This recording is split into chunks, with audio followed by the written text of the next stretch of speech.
Okay. We've got a few people online as well, which is great to see. I hope everyone can hear us. If not, please just message through. This is getting recorded, like you just heard. That's just so we can post it online as well, just get more reach and let the community know and kind of follow along with the discussion. So just to begin, I'd just like to acknowledge the traditional custodians of the land we're meeting on today and pay my respects to elders past and present. And I'd also just like to extend that respect to any Aboriginal or Torres Strait Islander people with us here in the room today or online as well.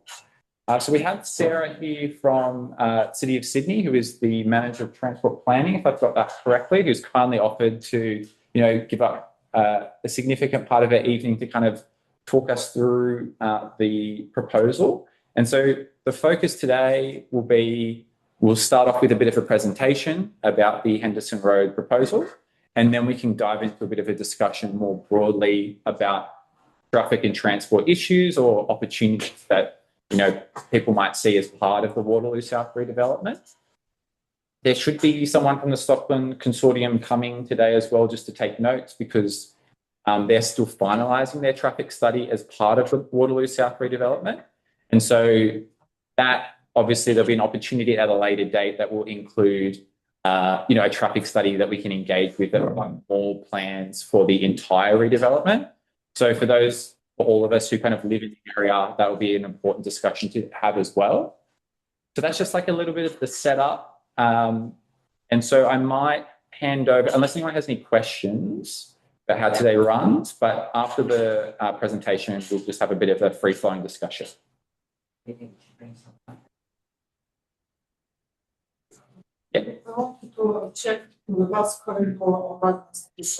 Yeah, so Sarah will dive into a bit of a presentation, and then we'll have, that will include that bus corridor or the bus only part, and then we can have a discussion. So maybe Sarah, I'll hand it over to you. And, yeah, cool. So I've got some slides that I thought I'd go through. I have to say, I haven't interacted with REDWatch before, but you're impressively organised, and Jeff sent through a bit of a brief note about some of the issues that the group is concerned about on both the Henderson Road Cycleway and the Waterloo South development. So it was really quite impressive that sending that in advance, so I kind of knew a bit about what the...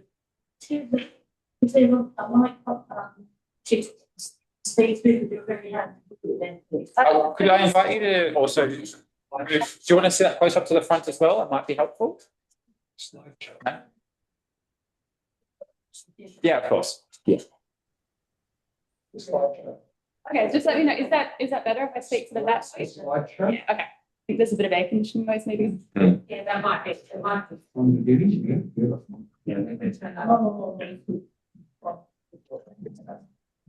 Next. I'll try.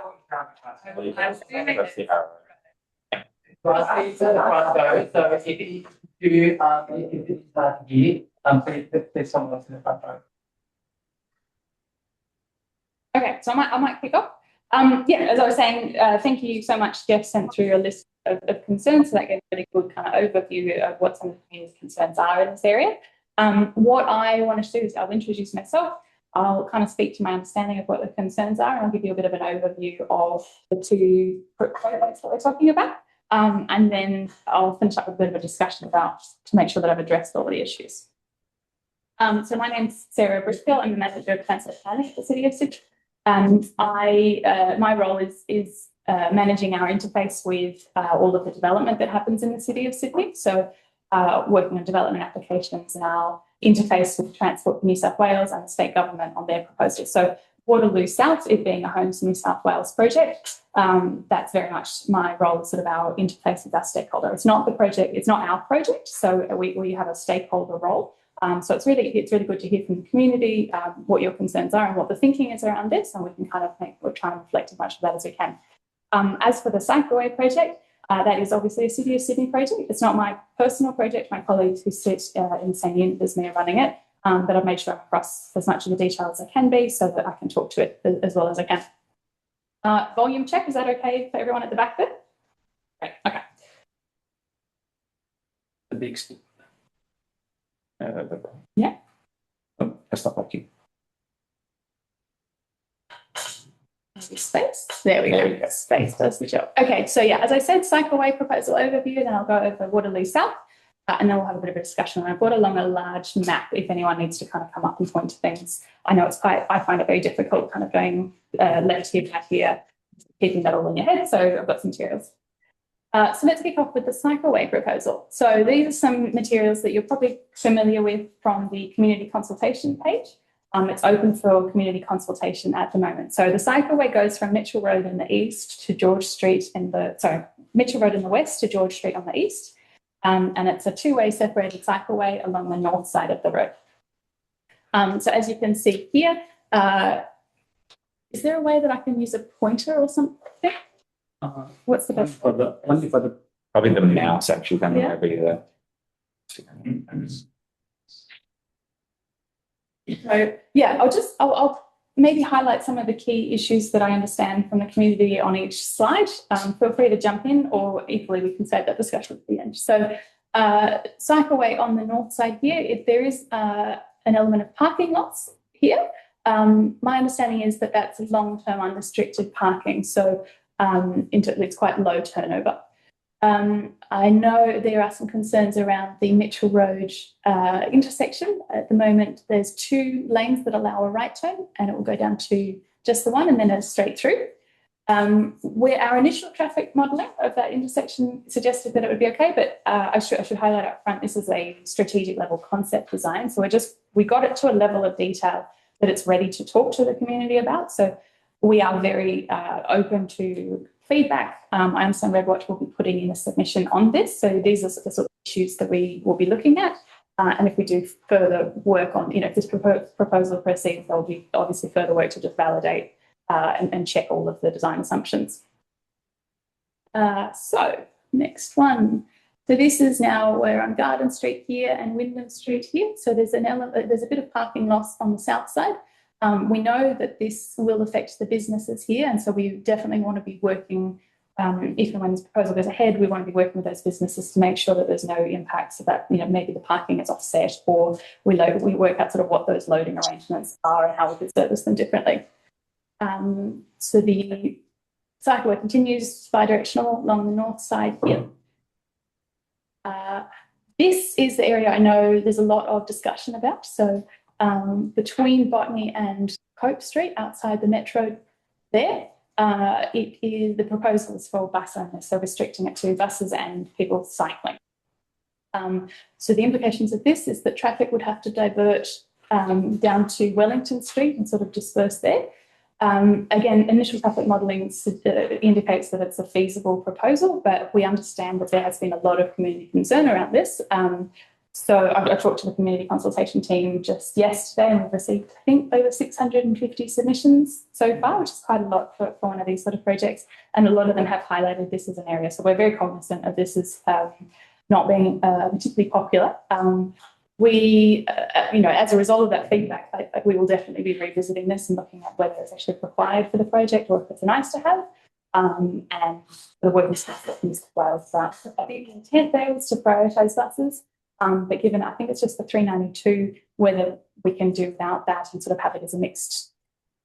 There's 2 buses that use that route, 392, which turns left from Waterloo Road. Oh, it's on the wrong bus. On the wrong. No, 355 doesn't go there. No, 355 goes down Wagon Street, And then that turns left. and then it turns left onto Waterloo Road, Yeah. and then it goes to No, Magavoy. not here. But Wellington Street. On the way back, it comes up Henderson Road, and then goes back onto Wagon Street.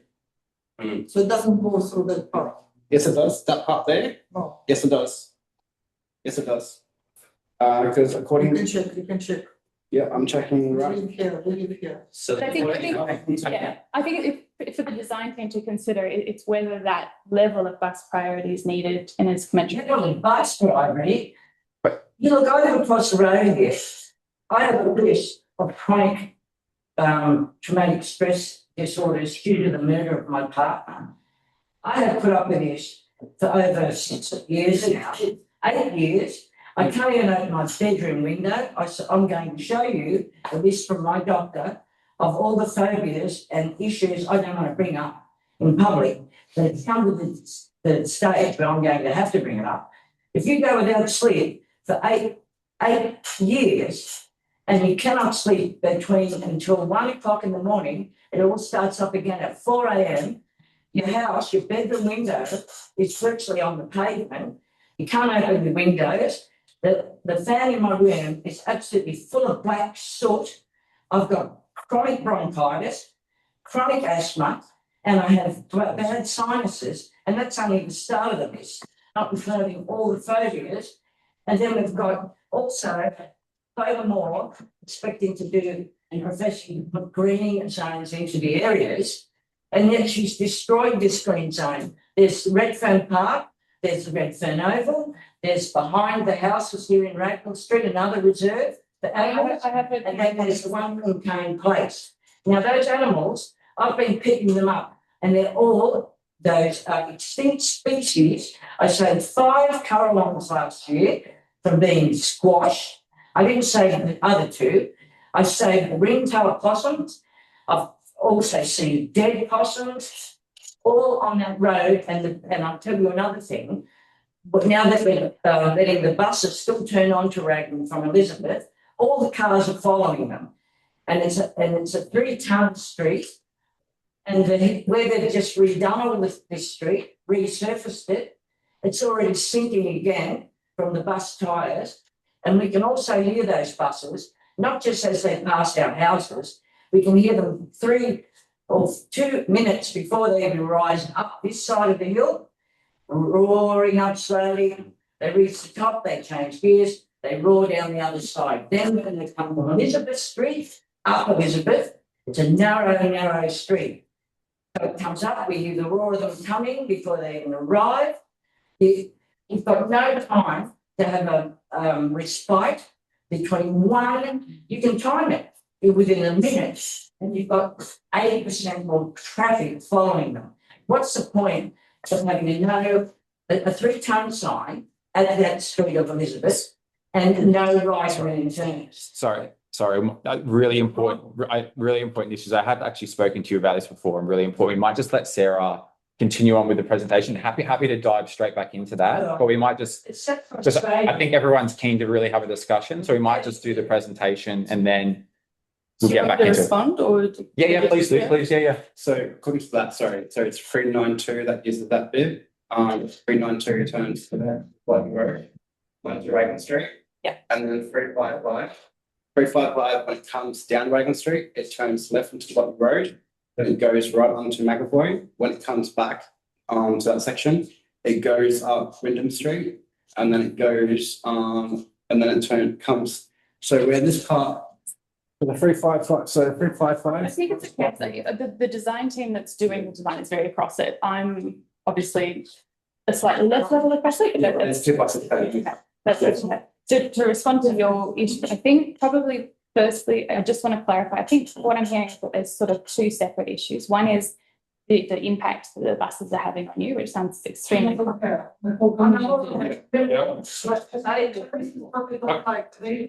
out the person who writes as if it's your obsession. It's not a personal obsession. It's just for ages. And that's coming up out of Wellington Street, right? When the bus is red. Both sides. On both sides. Here and over. Yeah. So I understand there's quite a lot of concern about the bus route itself, and the impact the buses are having on the community. The City of Sydney, we can advocate to the state government who sets the bus routes, but we don't operate the buses. We don't have control over the bus routes. I understand your concerns, and we have had representation to the government. I think the separate issue is how buses are treated within the context of the Cycleway project, and whether that section that we're looking at up here is bus only or not. But we were waiting for the buses to be diverted from here. From this end of road. Like the greater context is that 7 years ago, the bus lane was moved onto Raglan. What was a very family friendly street became really quite hazardous, quite dangerous. There have been deaths on that street as a result of it, and there's been widespread community anger as a result of it. For a long time now, people have been trying to change this, talking to all different levels of government, but not seeming to get anywhere. Right? There's been talk of lawsuits and other legal action. Now you're coming here presenting a proposal which I as a cyclist quite like, right? I like your bus lanes, yep. And I think we all want to live in the city, right? And we acknowledge that buses need to be here.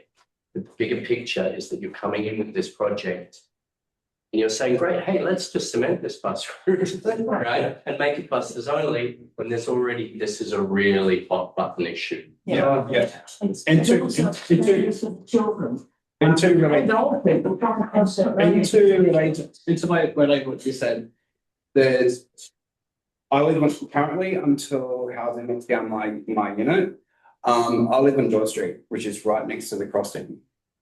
Numerous times we have buses going full speed down Raglan Street, and then all of a sudden they see people crossing.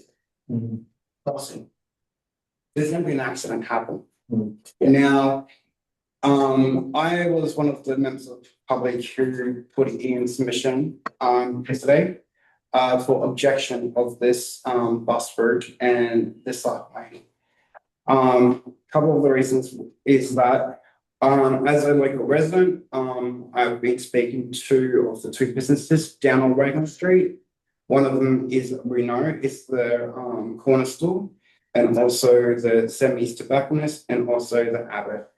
One of the pointers that I put in that is this will be making a massive impact on local businesses in two sections.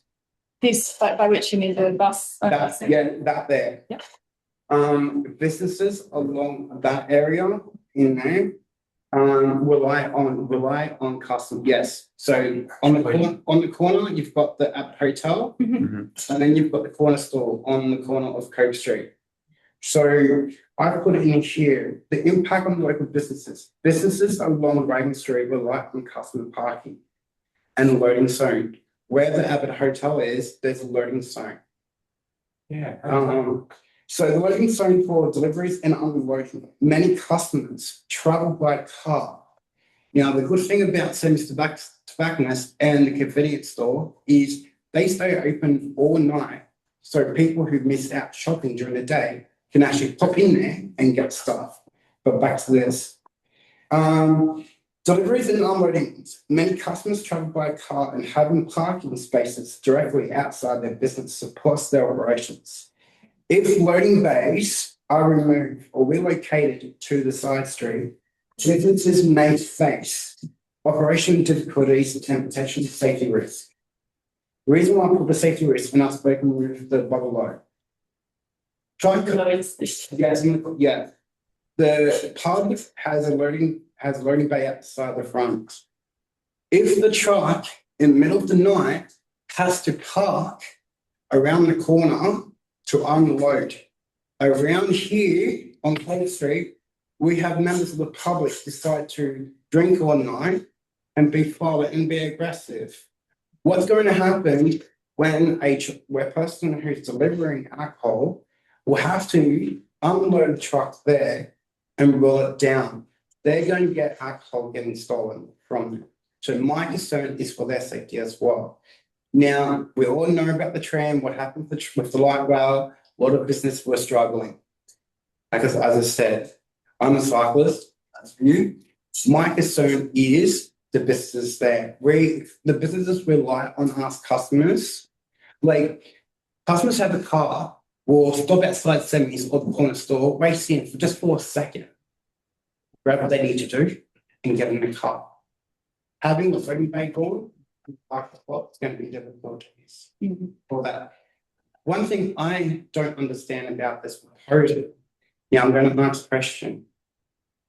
How much did it cost for the roundabout to be removed? How much did it cost by transport for the traffic lights to be removed? Second question is, how much did it cost City of Sydney and Transport to remove parking spots again along Wellington Street and to put the cycling lane in? No, I don't have that information to hand. I'm sorry. that's what I'm saying. My suggestion is if we are so grateful about this cycle lane being put there, currently at the moment, you've got a cycle lane going down alongside Waterloo Station on Wellington Street that goes via Buckland Street and it goes via Alexandra Park. Why can't that make that current cycle lane be connected up to Henderson Street? The government had spent money of putting us up. So your question is the connection between Wellington Street Cycleway and this proposal? Yes, that'll be that. Don't worry about putting a cycle lane here. Don't worry about putting a cycle lane here. We already have a cycle lane on two separate sides of Wellington Street. Going Actually down. not as steep either. So it's easier for cyclists down that as well. Yes. So my concern is why build another cycle lane on Raglan Street where we've actually got, and I sent photos of this submission, we've got paint on the road with this bike symbol. Cyclists know what the bike symbol means. We know what that means. We know what that means. But why put a cycle lane there when there's already a cycle lane on Wellington Street, which is brand new? And not only that, in Radnor Street, the residents can't park because people have been coming all the way from out in the west by train, or they come by car, and then they park their cars in Raglan Street and pull their bikes out of the boot and drive down to wherever they work. There's not enough parking. There's nobody that's got a driveway in our street. And therefore, it's always a battle for someone to get a car spot. And boy, if they get one, they don't want to move their car. Because I used to live in the area. and it's just, you know, it's more than frustrating. That's why I put in here. We've got a hand up here. We've got a hand up here. So this is just purely on a practical term. So Wellington Street doesn't have as many trees as Raglan Street does. Mhm. Last time I checked, bicycles have very small tyres. Who's going to be cleaning that bicycle lane so bicyclists can use it? The proposed one here, that would be a City of Sydney asset. So the City of Sydney, it doesn't do it already coming along the other side. So you're going to add that to the list of not done, just out of curiosity. The other thing that I've got is that footpath is then going to have a trolley because the person's not going to carry lots of it. They're going to have it on one of those electric, what's called pallet jacks, which are not exactly light. So that footpath is going to have to end up being reinforced as well. Otherwise, you're going to end up having to rebuild that every once in a while if you move the loading zone around the back. So it's ongoing costs. It's not a one-off. Has the City of Sydney factored this in? Yes, we do. When we do bicycle network development, we look at the ongoing operational costs associated with it as well. If Wellington Street you're saying isn't being maintained, that's really good information to know, and I can make sure our maintenance teams are aware of that. Okay, even that other one where it goes down the cycleway that you're looking to join there, that one, I drove down it today, there was branches all along it, and the cyclists were on the road in front of me. I don't blame them. Not at all. I think, yeah, I totally understand. So we've been So I just got a hand back behind you, sorry. Yeah, go for it. I went up to the police station yesterday and I was concerned. There's a poster, not at, I don't know the name of the street. When you walk up Raglan Street, not at that crossing, but up near the houses, and it says, no trucks this size, and every bus breaks the rule. So I thought, well, is the policeman going to book every bus that goes up the street because they're breaking the law? He wouldn't answer. And I invited the police to come tonight. And they said, oh, and they took a photo. And I meant, I wrote that to say, please send them a person to the table. And they said, well, we haven't heard about this one. We have to see. And they took a photo of the poster, but they're not here. So it means that even they feel defeated.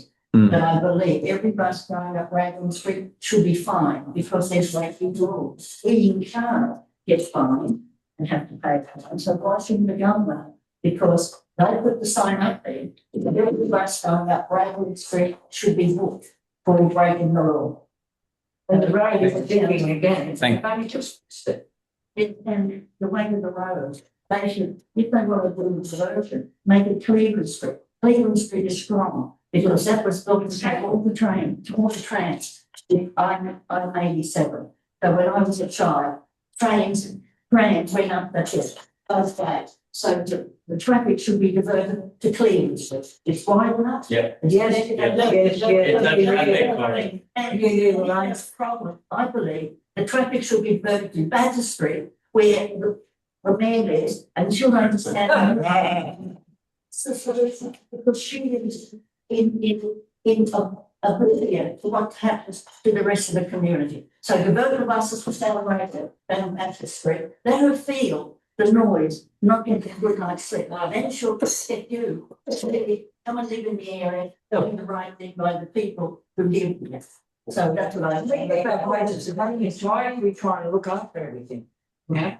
Just got a question here.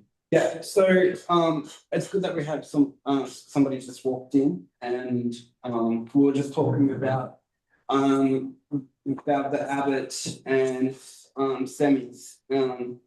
So as I was saying before, I put in here that this cycle path and the thing will have a massive impact on the Abbott Hotel.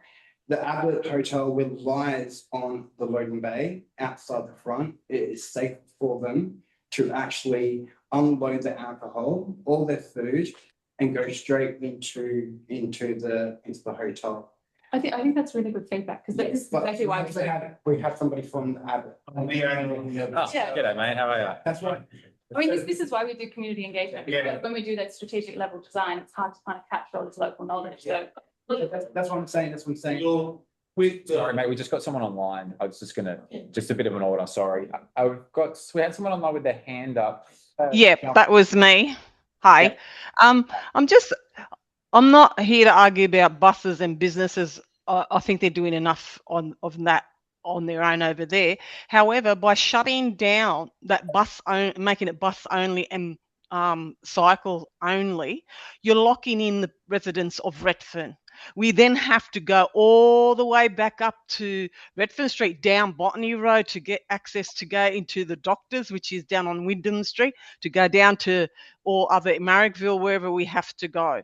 I mean, we're already locked in. We're getting always locked in because this group wants this and this group wants that. The traffic management is going to be horrendous.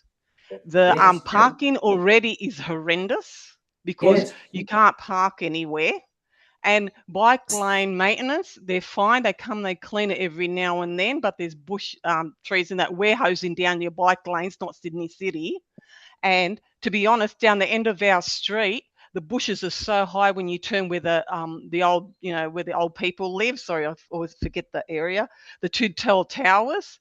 There's you got to turn left to go around because you can't go across the park thing, which has been there since I was a kid. As you turn left, you can't see because the hedges are so high because of your bike lane. So, I mean, we've nearly had a few accidents there and then. And bike lanes are used. Sometimes there's nothing there. Sometimes they're used frequently. And they're flying down because that's a hill. And I've seen old people knocked over. And I've actually picked up old people knocked over. So there is a real legitimate concern about the actual residents that actually live here, not the people passing through on bikes, not the people that just coming for a visit or anything. The actual residents that live here have to put up with the noise pollution, not that the bikes are making noise pollution, but the noise pollution of added traffic. You close off that road, you have to go around the world to come back to your home. You've got elderly, you've got people that are disabled, you've got already enough closed streets. And if you start opening up traffic areas later on, down the track, it's going to be like, I might as well go live on Botany Road. Good point. It's already very difficult to negotiate Redfern Street and Botany Road. Yeah. Double or triple the amount of traffic, that intersection. Yeah. That's going to be really hard. Yeah. I mean, and even going the other way, if you're trying to go to Cleveland Street and that, you're stuck. There's traffic is like bumper to bumper from Cleveland Street, Botany Road, Redfern Street, and that, especially peak hour traffic. I know during the middle of the night when no one's around, it's a better flow. But you know, but people do have things like you got people like, you know, they're trying to get those e-bikes or whatever, and they're screaming at 1 o'clock, 2 o'clock, and throwing them across all your bike lanes or on the street or on the footpaths. You know, that's another matter altogether, a separate matter. But if you shut off that bit and make it only bus only, you're losing parking spots. The businesses can't get access for stuff to be downloaded into their businesses, and people have to go circumnavigate around the world to get home. It's that simple for the residents here. I mean, there's a lot more, but that's basically the main concern, you know, for us. Yeah, and we're hearing that very strongly from the community. Yeah. The 600 plus submissions. So that's very good feedback, and we'll be revisiting that part of the proposal. Yeah, and I know that under the local law that it's actually up to the Sydney City Council whether it closes a road or not. That actually falls under your jurisdiction. Is that not correct? It's changed. Yeah. So the powers. It actually, yeah. It is. We do need to take it to Transport for New South Wales for their endorsement. But yeah, it's within our control. Yeah, that's what I was trying to. My point was that unless it's an emergency concern or a street thing like that, things about you know, respectfully, the council actually has the decision because it's an actual council matter and falls under the council's jurisdiction. Yeah, it's a little more complicated when it is a bus trip, but yeah. Yeah, you've got a good say in it. Let's put it like that. Yeah. Thanks for that. Is it Emily? I'm sorry, it's Emily. Thank you for that. I might just ask going forward if we could just get some hands. People are following that well. I just wanted to give the man who worked in the Abbots. Do you want to just jump into? Do you want to say something? I was more curious to come and listen to everybody's view. My concern is if it's going to be buses only, is the council redirecting all buses to go through there? So at the moment we have the 392 that goes all the way from Body Road to up. To jump in, no, this cycleway proposal is a standalone one. We're not in charge of the bus networks, and we're not proposing changes to the bus network. Oh, so there's no extra routes going to be included? No. So it's just the two from Marrickville going back. Yeah. Just got Karen up the back, and then we'll go to the gentleman with the hat on. So where all cars just currently go there. So you're coming on Henderson Road, you have to turn right. Yeah. Okay, that intersection, that pedestrian crossing on Botany Road is like the busiest in the whole place. Yeah. So you're lucky you get 1 or 2 cars can go around that corner unless you make it a really, really long big light for the people coming down. Also in Coke Street, there is a kiss and ride for the metro stations. Now people pick up, drop off people there, they turn left into Redwood Street set. Where are they going to go? Are they going to do a U-E or are they going to have to go around the block and for the traffic, or will 1 or 2 can get around because there's cars coming down the way because there's a traffic light. And also when you manage to turn right on Botany Road, then where you go to Wellington Street, which can be the only way through now. It's already, since you took out the stop signs in Wellington Street, the traffic has increased. There's more traffic and it's faster. Also, the bike lane and the giant cars that people drive down. Coming out of George Street, you can hardly see what's coming already. And so to add more traffic to that, it's going to be horrible. And plus, last year they had Wellington Street closed for like months at a time. So what would happen in that situation? No one would be able to get through out at all. So into Coke Street, because if you have a look at Coke Street, it's like in the afternoon when people are going home. It's packed. There's people dropping off, picking up all day. So they're like, I don't know, do a UE or probably. I mean, to answer Street and then I don't know, George Street. It's all very confusing. It would be a big right-hand turn all the way around. So I just wonder where you think the car's going to go. And they'll end up going up Raglan. It's just corporate traffic up Raglan. We've got 80% more traffic following the buses now. So I don't understand why they don't even put a camera on the Elizabeth where they're doing the illegal no right-hand turn. They'll get heaps of revenue and we'll probably stop. It's not just the buses now, it's the traffic as well. So we get no reprieve all day, all night. So I might jump in and answer your first question about the signals here. So I understand it's quite a busy intersection. As part of when we progress cycleway projects, the next stage of design, we're engaging very, very closely with Transport for New South Wales. We set the signal timing and what's called phases, so how long you get a green for, how long this movement happens for. So as part of that, they require us to do quite detailed traffic modelling and sort of optimise that. So we'll definitely be looking at some pedestrians there are, people with movement, and make sure that there aren't any adverse impacts like that. In terms of the impacts of deviating the route, I've understood. Yeah, I think that there is some concern. Nash, who did you want to go to next? Yeah. Or if you want me to keep I think it might be good if we get the presentation kind of finished and then we'll get into it. Yeah. Okay. So moving swiftly along. So now we are at the easternmost section of the bus route. Sorry, of the cycleway route. It terminates at George Street here, and this is a new connection hooking into the existing George Street cycleway here. So I know there's some concern about what happens to people who want to go to through Waterloo Green. We've tried to design this so that people coming north on George Street are diverted around Waterloo Green. That's it's part of the intent of this cycleway, to make it the obvious thing. And obviously, we do our education campaigns and we do the signage and everything. So that's something we're very cognizant of. And we've tried to design a new crossing here and potentially retaining this one as well. It's something we've heard quite strongly from the community that is wanted. So that's the thinking behind this section. I might move along to, I'm sure you've seen these on the consultation page, sort of some images of what they do. I think they portray really well what the intent is here. I know there are some teething problems, some design problems that we clearly need to work through. But the intent is to make what we are trying to do is make the street safer for everyone, a more amenable place. If there's areas that we think that we could do this better through the design, we're all ears and consultations open at the moment, but that's the vision for the corridor. And I think that really articulates it. So having people that wouldn't normally cycle and mix traffic, kids with their parents, that sort of thing, that's the vision that we're trying to work towards. So obviously the consultation is open at the moment. It closes yesterday. Jeff approached us about getting an extension, and REDWatch is more than welcome to submit a submission via email to Sydney Your Say. I think up to a week later or something, a community consultation is Would you have asked on behalf of REDWatch? So my understanding was that this group was doing the public deadline for this consultation closed yesterday, and we've extended it for REDWatch.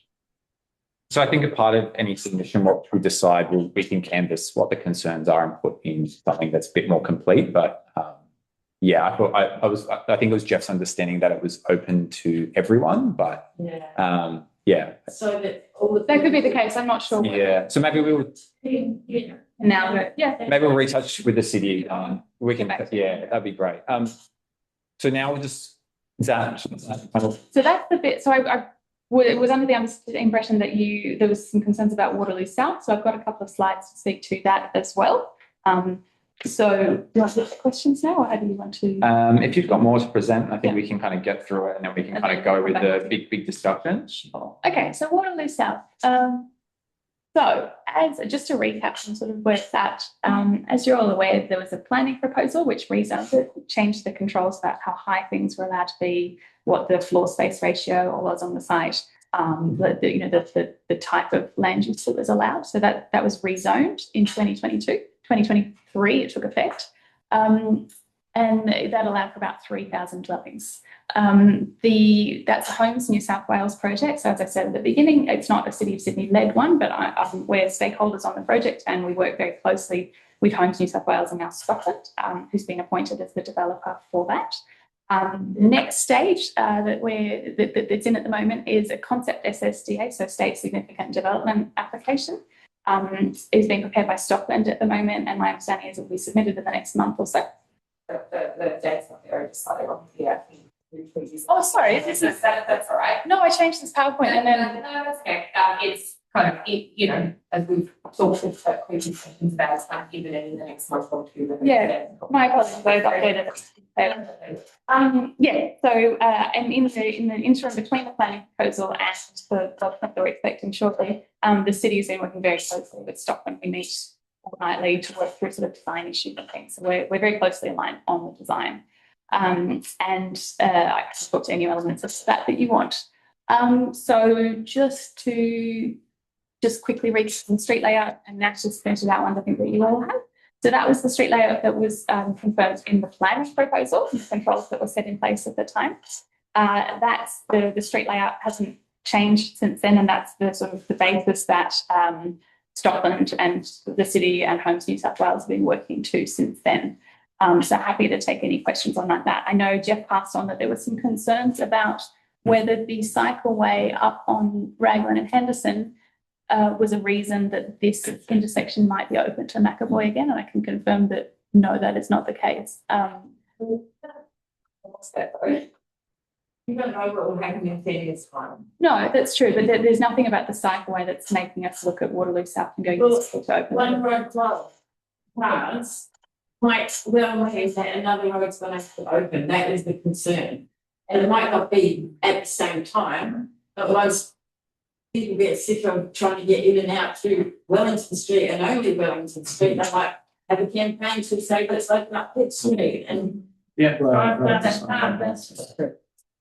So I think this links back to the bus only section again, and kind of, so I think those concerns that we're hearing very strongly, and I'm not sure they will be part of the next iteration of the cycleway, given what we're hearing. So I'm not even sure the reason for not allowing cars there. You can still have cars at cycleways. I don't understand it at all. Yeah. Because It's not as if you've got a bus running every 10 seconds up that road. You can't have cars coming along. Well, we have here, we get this in a minute in between buses. Sorry, guys, we might just get Sarah to finish, then we can, I swear we can get back into it, I promise. your question, actually, that element of the design was something that Transport for New South Wales asked us to include, so we can definitely engage with them on that particular element. So that's, I just wanted to show the street network. Different projects. The delivery of the Henderson Road cycleway is being delivered by the City of Sydney and quite separately to this Homes New South Wales project. So they're not directly connected, and the Henderson Road cycleway won't directly result in any changes to what Stockland is designing at the moment and lodging as part of the development application that we're expecting. So discussion. So these are the issues that Jeff mentioned in his brief, and I just wanted to make sure that I've touched on all of them. So talked about the design at the George Street intersection to try and funnel cyclists around Waterloo Green rather than through it.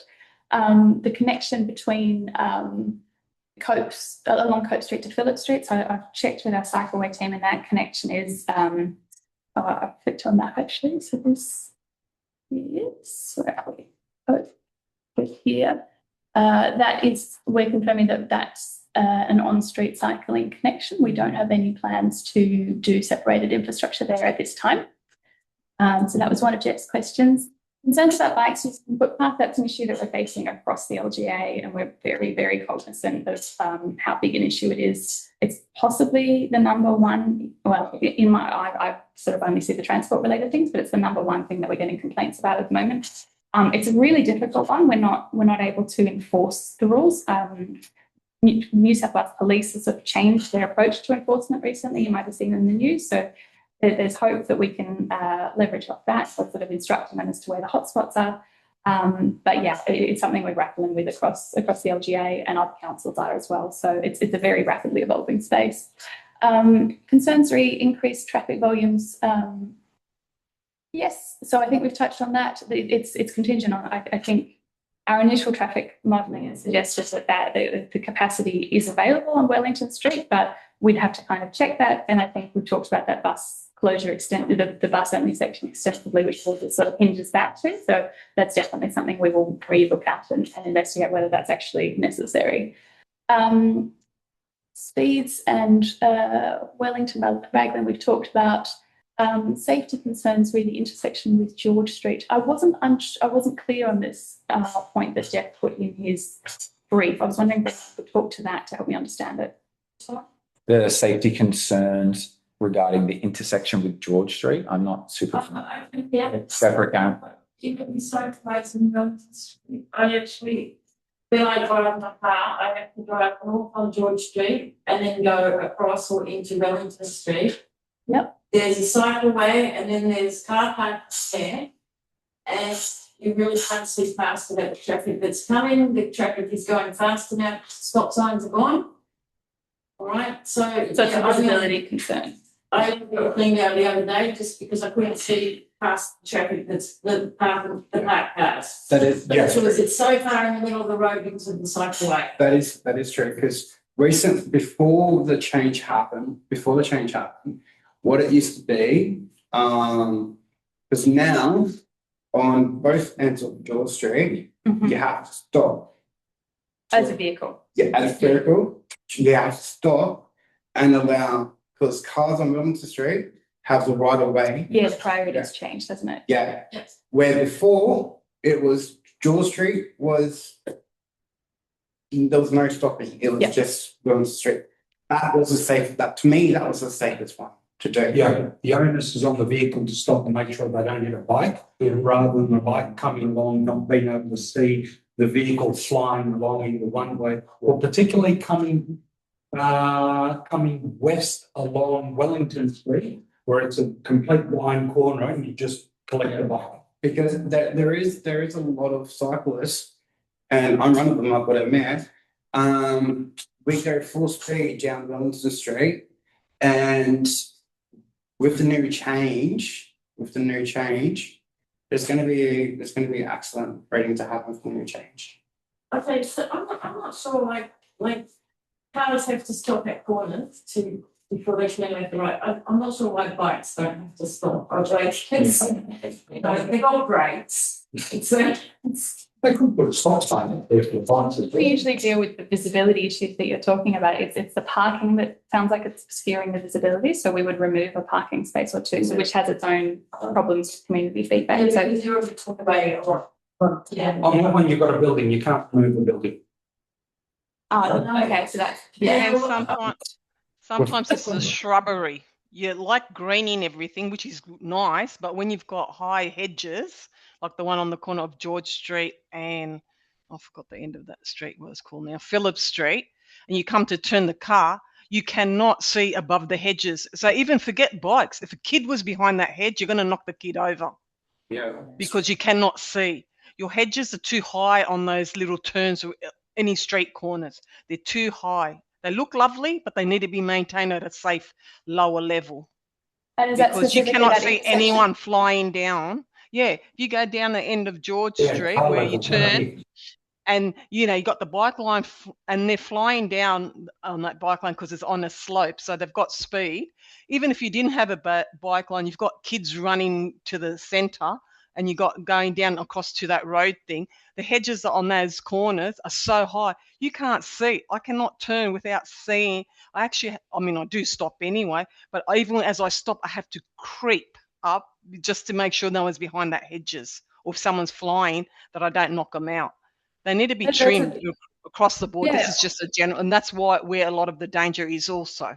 That's probably what they're saying about obstruction. You don't need to remove the car, they're away from it. It's those corner edges where you've got the plants going up.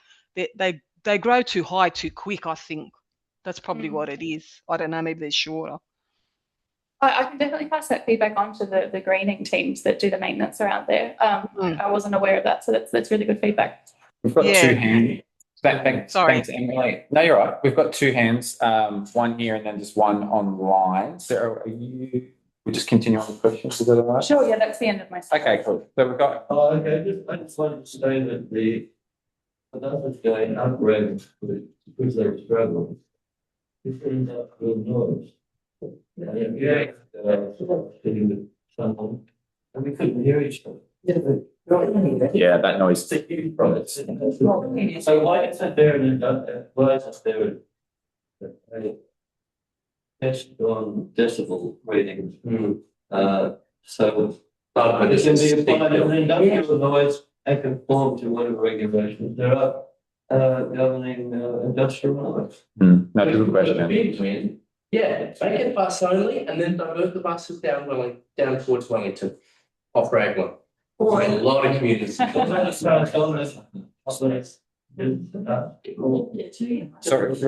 So just to respond, I think maybe you might have, I responded to something similar earlier, but the where the actual bus routes go, they're operated and set by Transport for New South Wales, but we do work with them, so we can pass that on and represent the community. So just go at the back there. We'll go one person online, and then we'll go. Yeah, you here. Go for it. On the George Street intersection, we're talking about. With Wellington Street. Sorry, that's with Wellington Street. That corner, George Street, Wellington. To Wellington Street, and it also applies to Raglan Street, if you're not crossing on the side that Waterloo Green is on, if you're a pedestrian. Oh, okay, yep. At the moment, the only way I feel safe as a pedestrian is crossing your fingers and praying. Because there's no marks on that pedestrian crossing. It used to be stop signs at Wellington Street so that you knew the traffic was going to stop. That has changed. So I'm suggesting that we consider having dedicated crossings for pedestrians. With travelling up Wellington Street, particularly crossing George Street, it's a busy street. I should run a business longer. Means you have difficulty walking fast. You pass across the road and the fire station stop walking for horses. So then you find yourself, I then have to make sure I walk past the car and say, like, stop, because I'm still walking. It's a chance. And even some of the young kids who should be able to walk fast, they can't even get across the road fast enough. So there's got to be regulations to make the lights stay on longer. Please walk, because the lights only considering the cars, not the people. And is this a general comment or one intersection in particular? You go to every intersection at different times. I mainly go to Broadway Shopping Centre, and then I cross over to go and visit my sister in Shepherd Street, and it's the same. That you get halfway across the road, and even the young people are stopped. They're supposed to stop in the middle of the road, and what do? You get hit by the car coming up and down. So you've got to keep walking. They don't have it long enough. They're considering the car, not the people. And also, the council are really part of the problem. Years ago, when a building was built, every unit got a parking lot. Now, the council will people from developers and designers to build all these beautiful buildings, only 30% parking.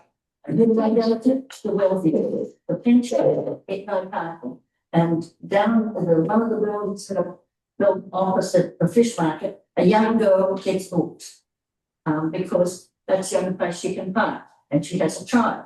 She approached council for free parking because my sister lives in Ultimo and she gets guest passes that she gets. They refused her. Now, really, if I was her, I would be suing the council because you caused the problem. You did not give parking to everyone who lives in the unit. It was done when the first building was built, but you've sold out to the rich. So the working class do not get parking, even in the public housing where it's built. So it's the council responsibility because they're making money. The parking's gone up to $248. How can a single parent pay that every night? You've got to park a car. So you've got to take responsibility. If you don't want to put parking in the place, we give every person in the unit who doesn't get parking a free parking. Because that's your responsibility. You allowed the building to be built with not enough parking, so it's your responsibility. I have approached the designers with an idea, whereas the council can make money, the developers make money. They build the unit. They allow 2 parking spots for every tenant. And then the mother can give the car parking to the daughter or the son. They pay a cheap parking fine, rent. And then if they haven't got children, they rent it out to businesses that their people can park. But they only get a charge that only goes to the ground floor. They can't go up the building. I'll let Sarah respond and then we might, if you want to respond to that one, keep moving. Yeah. I can't really speak to the visitor parking permit scheme. I'm not overly familiar with that, but in terms of because that's part of the roads. But yeah, it's Sarah's job. Organisation, so that's not fair on me. Is that parking for President in Redfern Street? So we've just got I think maybe let's someone online Sorry, Deborah, I know you had your hand up for a while. I'm really sorry. Do you want to go for Can it? you hear me? Yeah, we've got you. Okay, cool. This is just a general question. So this consultation is at what stage of the process is it at, Emily? You're taking on board feedback because there's an opportunity to relook at the plan. Is that what the stage Sarah? is? So Sarah, Sarah. So are you speaking about the Henderson Road Cycleway or Waterloo South of Creek Street? Yep, the Henderson Road Cycleway. So that's out for public consultation at the moment. We have done, so far we've progressed it to what we call strategic design, which is sort of the level of detail which you saw on the slides that I showed before. Quite high level. We've gone through a few options. To that point, we've done some initial traffic modelling, but not really anything further. We get it to this point because this is the stage that is, I think, most effective for community to be able to influence outcomes. So this is the stage that we take it out for consultation. After this, we have to report up to council about what the community said about it, how we're going to change the design to reflect that. And then we start working, if we decide to proceed after that, then we start working with Transport for New South Wales about how the signal design might work along the corridor and progress into the detailed design. So it would be fair then to say that it was the initial traffic modelling that informed the comment that you made about the right-hand turn at Botany Road from Henderson Street, the right-hand turn going from 2 lanes down to 1, turning from Mitchell Road into Henderson Road was workable. Yes, correct. I'm gobsmacked to hear that. Anybody that travels on that road in peak hour knows full well the level of traffic build up from on Mitchell Road, even with 2 lanes turning into Henderson. So that's number 1 point. But number 2, and it's something that was made by a comment from one of the speakers earlier. These traffic studies appear to be happening in isolation because I cannot see how, with the changes that are being proposed on Mitchell Road at Maddox Street and the rat run that's being proposed to be created through Erskineville there, and the push that has for traffic coming off West Connects to be forming another rat run to come down Mitchell Road. How are these things being linked together? Because you're from a very different part of Traffic New South Wales than the group that's looking at the intersection of Maddox Street and Mitchell Road, and yet those are all feeder roads.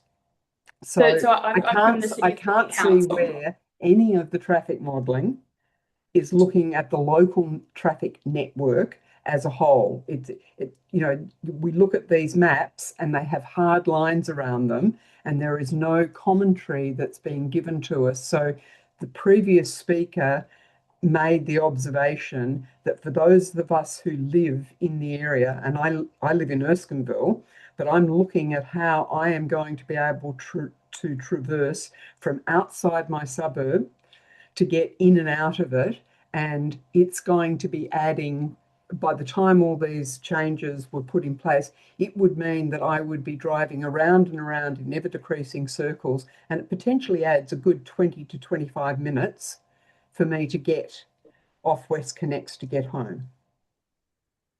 Well, really good points there. I think it locks the city.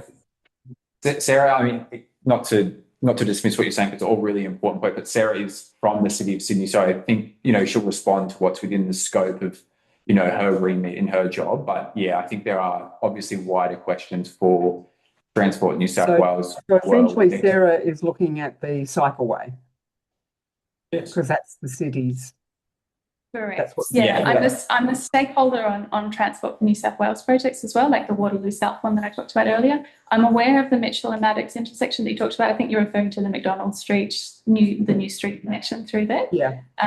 I suppose it's a really good question, and it's something we do struggle with in planning. We do our best, but we have to draw boundaries somewhere, and there are always those frictions that sort of, we're looking at Waterloo South as one side. How I suppose as planners we try and get around that is stepping back and doing the global controls quite early on. So if you're familiar with our DCP and our LEP, that's where we set a lot of these things and kind of look at how they all interact. And then we have this sort of global overview that we take parts of and progress to more detail. But of course, there's frictions at the edges of those, and the DCP was set a while ago, and so there's things that have changed in the interim. But it's the best system that we've got for doing planning.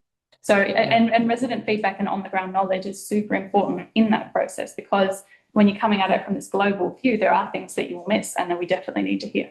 So. I'm just going to go to the gentleman with the green shirt and then here with the hat on, and then we've got two more here. Go for it. Hi, thanks very much. I've got a comment and a question. So in relation to the Cycleways, which is going to get rid of some parking, I just want to reiterate that parking in Magdalen Street. So I'm just down here towards Elizabeth Street. Parking in Magdalen Street is diabolical. And so when I first moved here in 2012, it was fantastic, it was fine. And it has progressively got worse, and people do just park their car, catch a bus, catch a metro, do whatever. But the street is just packed during the day, and during the weekend, it's not packed. So please don't check, and do not check the residents. Also, people are overstaying the permitted parking. Well, or most of it is not restricted. Yeah. And there is a small section that is resident parking, and I have a resident sticker. But I can guarantee most days they're not checked by police. I've tried to argue getting more of the street resident parking and been told that that's not possible. We don't have any request for that. We don't. So what happens is in section 41, part of those cars that are parking there are there all day, and they're not from 41, and nobody checks. So if somebody can start checking them and finding them, then maybe they won't park there anymore. But I think that area, we need more residential street parking. I don't have any parking because I'm on this side of Redfern Street, so the park is behind it. Yep. So I don't have any on-street parking. Yeah.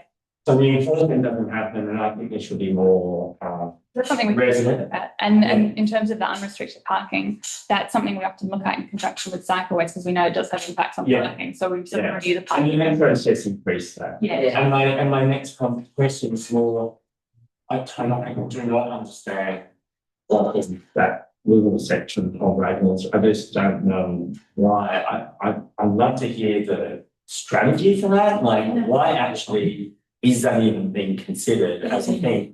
I know, it affects something like the Abbott and so forth with the cycleway, but what's the point of all that is a thoroughfare through Henderson and Magdalen, which is fine, that's the way it is, and I think West Connects has made it worse and more traffic or whatever, but I just have no idea why you want to block that. Oh, it's a great question, and as I've said, it's a lot of people are asking the same thing. It's an element of the design that when we engaged with Transport for New South Wales quite early on the design of all of these things, and that's an element of the design that they asked us to include. I wasn't privy to those discussions, but my understanding is that it was about the interface between buses and people transferring onto the metro, potentially to try and as a feeder. We just got one here and then go to you next. Yeah. But as I've said before, it's something that we'll look at again in the context of feedback. Mine's all related to yours because it'd be good to actually have a parking area permit for George Street because at the moment, since my building's still there, I still like to have guests coming to see me, and we can't park our cars there because of the metro. So that's one. Second point is why in that little section of the proposal, why insert a bus stop when in fact there is two bus stops, one bus stop here, and there's a bus stop down there. These two bus stops can be used for the metro. Why in that plan do they want to put a new bus stop just right there? As that little bit there is a busy little bit. Why would you need another bus stop down further? People can get off here and walk down there. And like your last, now on this map, you've got the future park. And I quote, the future park is where my house is going to be demolished, right? So that little section of George Street between Wagner Street and Wellington Street. So this little section, Yeah, I've got it. yeah, that section. Mhm. Now, I heard previously that George Street is going to be taken off and the park's going to be there. So is that going to be a shared path like, because Sydney Park has a cycle lane, but it's a shared path, Sydney Park. So, I'm not aware of any changes to how George Street operates. so how far is this new park going to come up? Is George Street going to stay, or is George Street going to go and the park's going to be? Well, I think you mean George Street going completely, like in terms of the road gone? In that little section, in that little section there, Yeah, my house is getting demolished. yeah, My house is in front of George Street. Yep. Cycle path. yep. So if you're going to build that path there, what's going to happen to that George Street cycle path? Is that going to be a shared pedestrian, because that's going to be a park? It's a great question. Is that road going to stay, or is that road going to be taken up because the park's going to go there? My understanding is that it's going to stay and the cycleways are going to stay. I can take that on notice and check. Yeah, that would be good, because that's confusing, because what they're proposing, that's going to be a park for the new tenants. So are they going to delete George Street? I believe not. Yeah, I think all the plans are showing that it's staying the same. Yeah. So I don't think, yeah. So again, so it's going to be more dangerous of having George Street and a park, and then Reagan Street, and then the bus going out. Safety concerns for people using that park. So as I said before, that is the development application for that's going to be and available for community comment as well quite soon. So I would definitely encourage you to review that. I'll go here. Yes. Well, talking about the connection between passengers, bus riders and metro.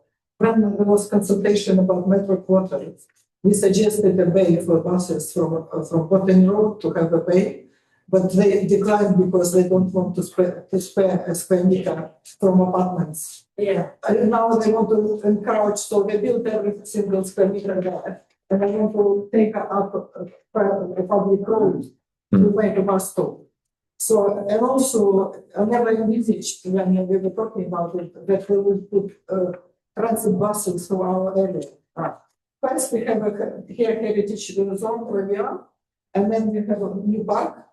Like on the picture, it's a nice park, but in reality, there will be 200 buses spewing petrol next to it.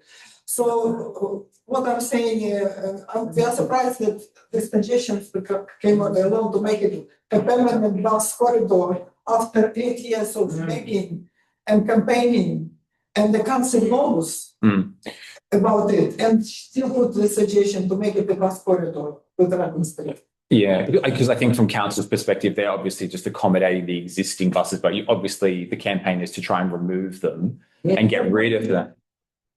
Please. No one consulted us ever. No.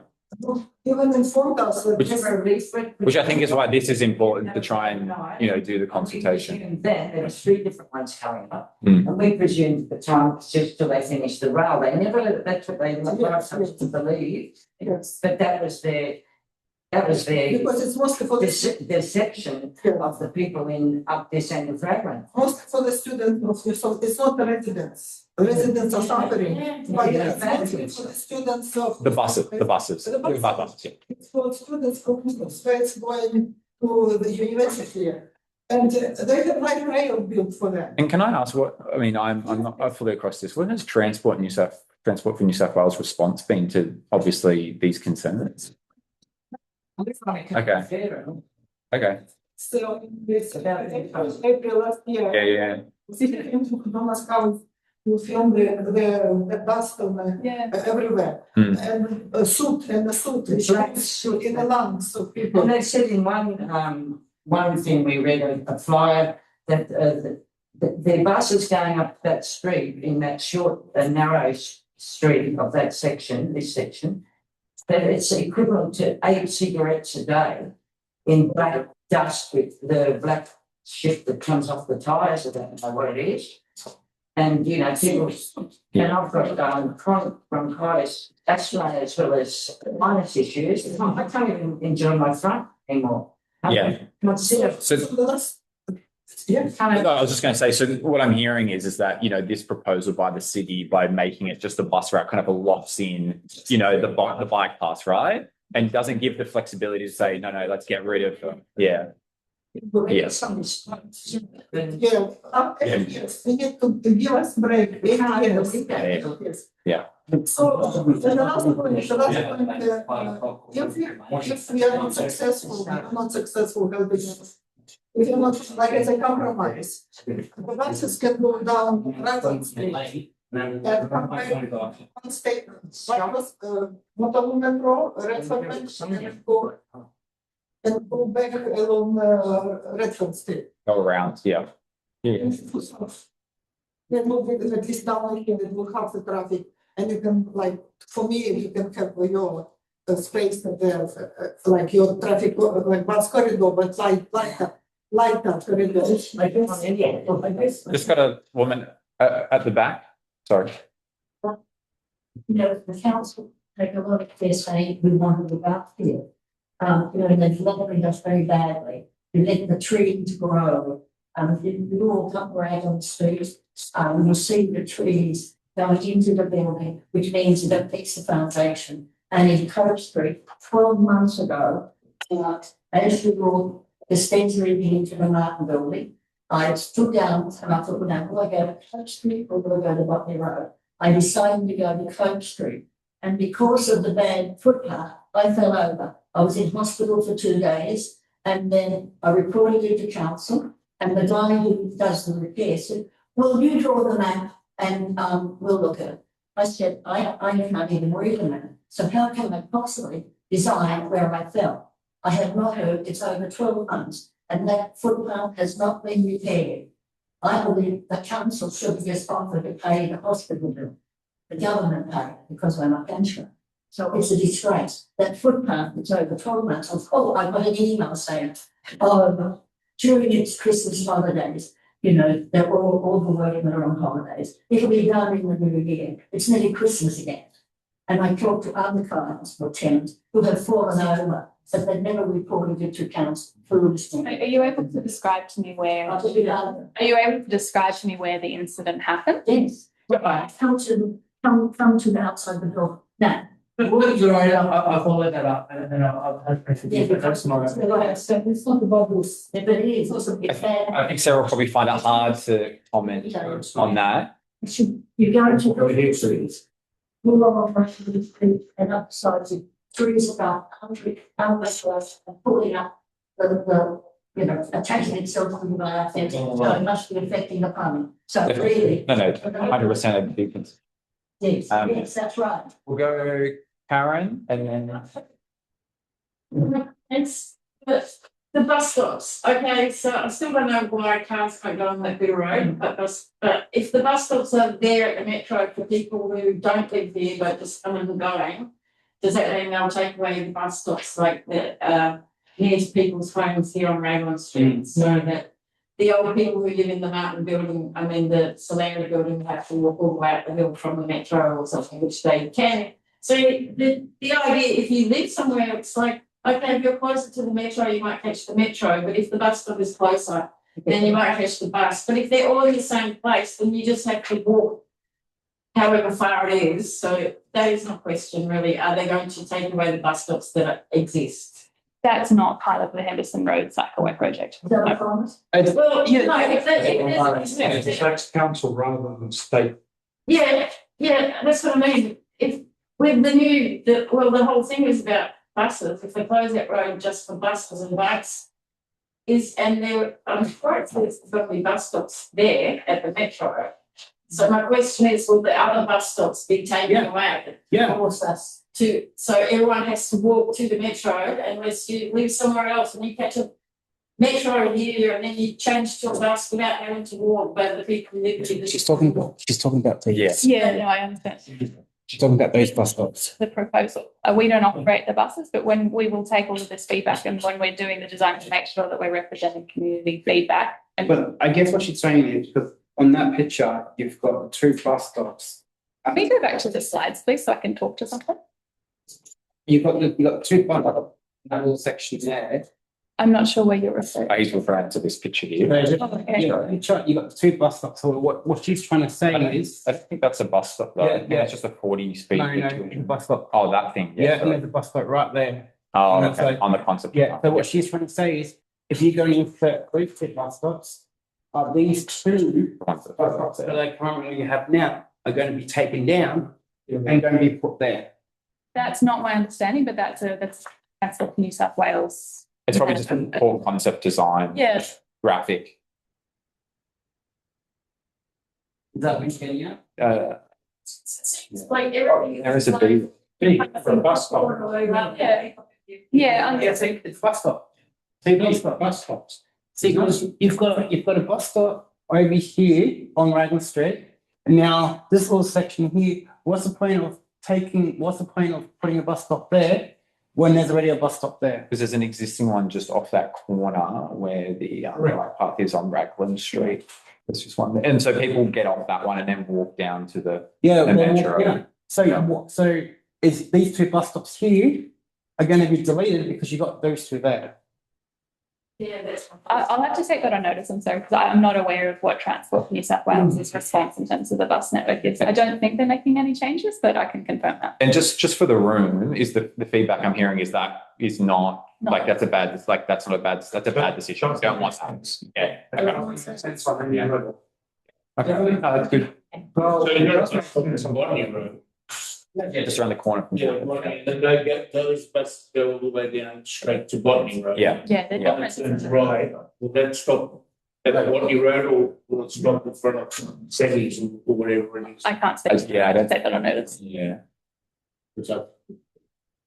We're at 7:18. We've got till 7:30. We've got 12 more minutes. Happy to, take more questions, more of a discussion, comments as well. If anyone's I think the main thing is both the projects that we've talked about are open consultation. And I think you're right, if that's what Jeff's agreed in terms members of REDWatch submitting late, that's totally fine. And so I'm definitely prepared you, because that's how these feedbacks are sort of captured more formally and then reported up to council to incorporate it into the decision. I just don't understand why Wellington Street cycle lane can't connect to Henderson Street. Wellington Street just got new cycle lane put in on both sides. Whiteboard, a bike lane on Wellington Street. I think you said it already. Yeah, I know. I still don't get the concept why. and that would be your preference though, is have it on Wellington. Have it on Wellington Street. You've already got a new cycle lane on both sides. One side so when you're going up the street, you've got a cycle lane here that's going that way. It's going to Alexandria Park. You've got a cycle lane that goes down that side. That cycle lane can go via Alexandria Park and connect up to Henderson Street. Why put it on Reagan Street? So you're concerned that this project will be the existing cycle Wellington Street. It's stupid of having cycle lane on Reagan Street than having already a cycle lane on Wellington Street. Mm. That can connect, because I work as a delivery cyclist. So sometimes when Botany Road is busy and Henderson Street is busy and Reagan Street is busy, I've got to go along Waterloo, along Wellington Street, along Alexandria Park to Henderson Street. So why can't we have Wellington Street, Alexandria Park connect up to Henderson Street instead of putting a new cycle lane? I think the overall vision, we've set out what we are trying to achieve with our bike network, and this has been on it for a while. So we're trying to make a network that's connected and cyclable for people of all ages, so they don't have to go into mixed traffic as much as possible. So we're trying to, I think that the more we can make, the more connected it is, the more people are cycling, the less people are in cars. That's kind of True, but Henderson and Botany Road and Reagan Street, you've got cars coming down. You've got cars coming down Botany Road that want to turn right onto Henderson Road. And you've got cars that have to come off Botany Road, turn left onto Henderson Road, and then turn right on Whitman Street That's a busy marathon of cars. You're putting a cycle lane, you've got to delete a lane or two on one side. That's a busy section. I might get Sarah to respond if she'd like. We will go to Emily online, and then we've got another question here. Do you have, Yep. Yeah. So, I suppose the main concern is you're going to close off that Raglan Street where the Abbott the hotel is to cars or whatever, trucks or whatever, just to buses and a bike lane. And, you're saying, oh, you're trying to reduce, cars and that. Well, it's not going to happen in the next, foreseeable future because it is a massive city with millions of people in it. However, by putting the cycle lane like that, you're putting the cyclists straight into Botany Road, crossing that mainframe. So you're not avoiding traffic disasters. You're putting them straight in there. You're locking in the residents of Redfern and, Waterloo and anyone that goes. You have to do loops. You've got majority of residents in the area are elderly or family and actually do need their cars to transport people to the hospitals and stuff. There's a whole bunch of contingent. I know what you're trying to do, which I can see the benefit of it, trying to get people on to bikes, and cyclists are actually pretty good on the road, that go on the bikes and that. And I agree with the gentleman there that has been making a point. If you've got a cycleway in Wellington Street, why do you have to build another one? You've already got Parkway. The only reason I can see it is because that little park be at the end of George Street where those two big towers are, they don't want to mix cycleway because, there's elderly there and there's children or whatever there. Well, there's elderly and children everywhere. So it's like robbing robbing one section for another section. So, and people, we don't need more buses to be congested at the Waterloo, whatever that thing is, metro called. You can't, if there's one bus there, no one gets access there, you can't see it. The guys can't take down their stuff for the pub or for the shops along there. I mean, where are they going to park? On the main road, Botany Road? I don't think so, because they can't. And they can't park on the other side in Raglan Street because it's a bit of a distance to offload alcohol or to offload products for their shops. So it's It's more dangerous too because if the Abbott Hotel can't unload, this is what I'm trying to say. If the Abbott or semi-tobacconists can't unload their items outside their own shop, if they have to park their truck around the corner, if you can do us a big favour. Come over here during the night. You'll see people off their heads drinking near Waterloo. Sometimes we have the corner store that gets delivery. Like as I say, on the safety for the Abbott Hotel. If the Abbott Hotel has to park the truck around the corner to unload, somebody could be off their head on alcohol. And you have a delivery person from the Abbott trying to unload a keg, and those kegs are heavy, wouldn't you agree? If they're trying to unload a keg or stock up the Abbott with alcohol, somebody could be off their head, could go up to the delivery driver and go, oh, give me an alcohol and start a fight. My concern is for the Abbott Hotel. They need the loading bay outside for their safety of their employers and the safety of their delivery people. Because the loading bay is on Raglan Street, is it? Yes. It was they just put the signs up on Friday. Yeah, okay. Great. So before that, when the metro opened, they had it as a clearway, no stopping. Yep. So that was there for about 6 to 12 months. Okay. But now they've moved, and you could have a loading zone on Botany Road. So on Friday, they put the signs outside the hotel, which has a loading zone. Yeah, it's more safer for the staff of the Abbott Hotel, and also like I said, why it's like why build another cycle lane in Wellington Street? That's what we discussed this hotel. Yeah, no, sorry. If you have a question, please. Just With Sarah? Yeah, no worries. we're pretty much at the end there. Do we want to, does anyone have any other final comments? When will you have any kind of feedback on this for us, or like updates or anything like that? Yeah. Do you mean like a decision from the city? Yeah, or anything that, like, how you Yeah. sorry, Sarah, you said you were going to take it back, and then REDWatch was going to put in, because the submissions to complain or whatever it was, or whatever it is that you call it officially, to say that these are our concerns were going to be submitted by REDWatch. Is that correct? So the next steps from here, it's been on public exhibition. Jeff has agreed that REDWatch and its members can submit up to a week late. I think I can confirm that. After that, we take all the submissions, and there's been a lot. So it's got a lot of public engagement, which is great. Yes, quite a lot. Yeah. So anyway, we do analysis of all the feedback, pros and against, like design advice, remove this, want more of this, no planting here, all of that. And we report it up to council, so we let them know what the community's thought about this proposal, and I think a summary of how we propose to change in response. And then that's a public process with council minutes are public, and you can you keep an eye out on when that item's going to council and speak to it as well if you'd like to. And then from there, it'll progress into detailed design if we go after it.